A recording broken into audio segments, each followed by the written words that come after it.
Hello and sweet and sewing inspirations to all.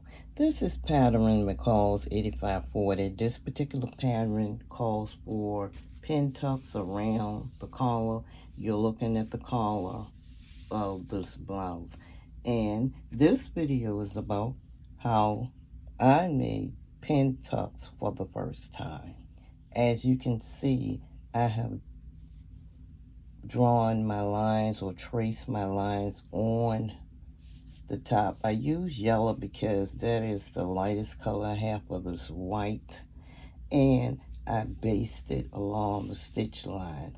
And after I finish basting, I will go to the ironing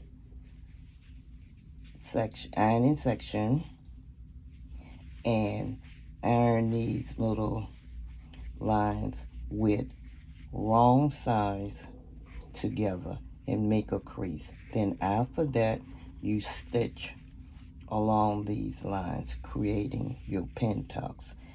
And I'll show you what I'm talking about.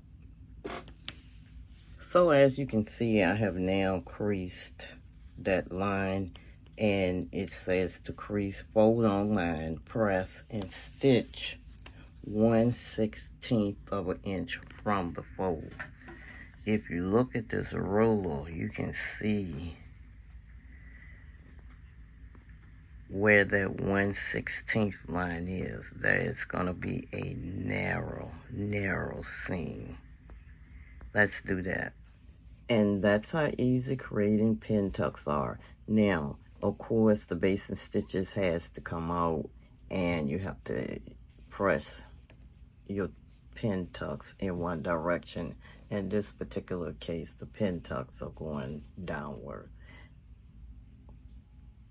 That's how easy it is. Thanks for watching. See you in the next video. Remember to comment, like, share, and subscribe to the channel. And be aware of that giveaway announcement. Thanks for watching. Sweet inspirations.